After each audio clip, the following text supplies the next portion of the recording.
Datum je 30. jun 1997. godine. Olimpijska dvorana u Badaloni. Utakmica druge grupne faze evropskog šampionata u košarci u kojoj se sastaju Jugoslavija i Hrvatska. Do kraja meča ostale su još 4 sekunde, a Hrvatska ima poen prednosti. Milenko Topić izvodi aut i dodaje loptu Aleksandru Đorđeviću. Đorđević će pokušati preko cijelog igrališta i... Ovo je priča o tome kako je došlo do ovog sportskog trenutka. 10 godina ranije juniorska selekcija Jugoslavije postala je prvak sveta na šampionatu održanom u italijanskom Bormiju. Selektor je bio Svetislav Pešić, a najtalentovaniji igrači te generacije bili su Toni Kukoč, Dino Rađa, Vlade Divac i Aleksandar Đorđević. Očekivalo se da će talentovana generacija jugoslovenskih košarkaša dominirati evropskom i svetskom košarkom u narednoj deceniji, ali je sudbina imala drugačije planove. Posle pobede u čuvenom finalu svetskog prvenstva 90. godine u Buenos Airesu, Vlade Divac oteo je hrvatsku zastavu navijaču koji je utrčao na teren, a taj njegov potez okončao je dugogodišnje prijateljstvo sa najboljim hrvatskim košarkašem svih vremena, Draženom Petrovićem. Naredne godine osvojeno je zlato na Eurobasketu u Rimu i to je bio poslednji košarkaški uspeh socijalističke federativne Jugoslavije.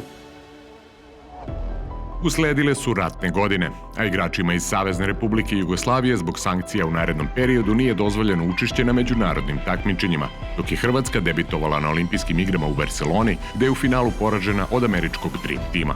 Uskoro sledi nastavak videa, ali pre toga želimo da vas upoznamo sa promo akcijom kompanije 1xBet pod nazivom Dupla šansa. Pravo učešća u ovoj akciji imaju samo registrovani korisnici sajta 1xbet.rs. Odredite vaš ulog i ukoliko vaša opklada ne bude dobitna, dobit ćete promo kod u visini vašeg uloga u vrednosti najviše do 16.000 dinara. Tako dobijen promo kod morate iskoristiti u periodu od 24 časa nakon njegove aktivacije. Kako biste stekli pravo učešća, morate najpre na vašem nalogu otići na podešavanja i potvrditi da želite da učestvujete u bonus ponudama. Ponuda se odnosi samo na određene mečeve koje ovde možete pogledati, kao i isključivo na igru tačan rezultat. Posetite sajt 1xbet.rs već danas, jer tamo imate duplu šansu. Reprezentacija Jugoslavije 1995. godine u velikom stilu vratila se na međunarodnu scenu osvajanjem titule evropskog prvaka, a Hrvati su na istom takmičenju došli do bronzane medalje. Na svečanoj ceremoniji proglašenja pobednika oni su napustili podijum jer nisu želeli da slušaju jugoslovensku himnu. Selektor tadašnjeg tima Aco Petrović priznaje mnogo godina kasnije da su igrači trpeli veliki pritisak od strane političkog vrha i da je iz Zagreba stigla preporuka da se napusti podijum. Evropsko prvenstvo u Barseloni predstavljalo je selektorski debi za Željka Obradovića, a od nosilaca igre u Atini i Atlanti u timu nisu bili Vlade Divac i Žarko Paspalj.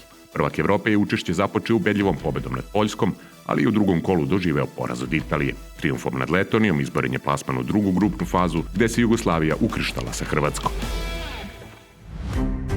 Sastav kockastih bio je značajno izmenjen u odnosu na prethodna takmičenja. Hrvati su bili bez glavnih zvezda Kukoča i Rađe, a vođe na parketu bili su Slaven Rimac i Damir Mula Omerović. Put Hrvata ka drugoj fazi bio je trnovit, pošto su nakon uvodne pobede nad Nemačkom doživeli 2 poraza od Španije i Ukrajine i samo zahvaljujući koš razlici uspeli su da se domognu naredne runde. Plavi su u prvom meču druge faze nadigrali Nemačku, dok je Hrvatska doživela šokantan poraz od Poljske i u narednoj utakmici igrala je za opstanak u borbi za plasman u četvrtfinale. 10 godina nakon Bormija, 6 nakon raspada nekadašnje zajedničke države i izbijanja ratnog sukoba, Jugoslavija i Hrvatska sastali su se prvi put u međunarodnoj košarkaškoj utakmici.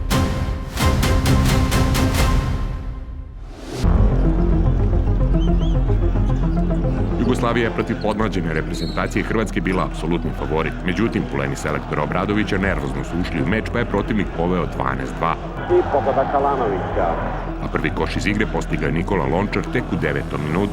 Lončar i njegovi prvi poeni. Tvrda košarka sa malim brojem poena viđena je do kraja prvog poluvremena. Hrvati su najviše imali plus 14, ali se Jugoslavija vratila na podnošljivih minus 9 uoči pauze. 31-22. Važnost utakmice uticala je na igrače oba tima koji su podbacili u šutu, a prednjačili su Jugosloveni sa 3 pogođena iz prvih 17 šuteva i mizernih 27% šuta iz igre posle prvih 20 minuta. A evo sada počelo je drugo poluvreme. Svoju prvu trojku na utakmici Aleksandar Đorđević postigao je na početku drugog poluvremena za seriju Jugoslavija 9-0 i rezultatski egal. Aleksandar Đorđević, da li je to trojka? Da!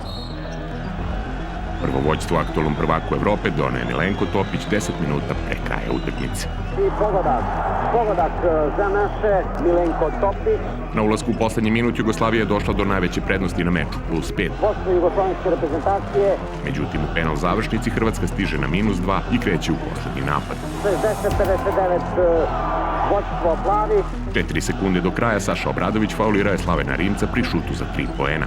Biće to 3 slobodna bacanja za hrvatsku reprezentaciju.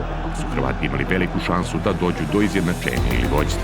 Sjajni bek Cibone bio je najefikasniji igrač te utakmice sa 19 poena do tog trenutka, a pre faula Obradovića penale je šutirao 10-10.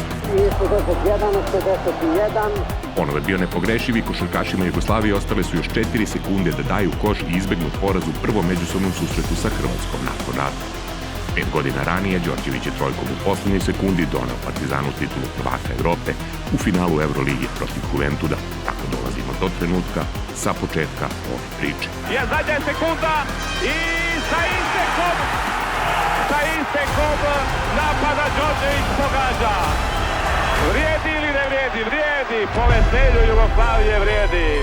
Pobjeda jugoslovenske košarkaške reprezentacije večeras ovde u Badaloni, poštovani gledaoci.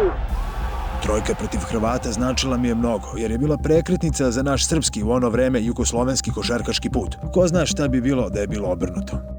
Hrvatska je ovim porazom ostala bez šanse da se domogne četvrtfinala, dok je Jugoslavija pobedom u finalu nad Italijom odbranila naslov prvaka Evrope osvojen 2 godine ranije u Atini. Jugoslavija, a nakon toga Srbija i Hrvatska sastaće se još mnogo puta u narednim godinama na velikim takmičenjima i ishod će svaki put biti isti.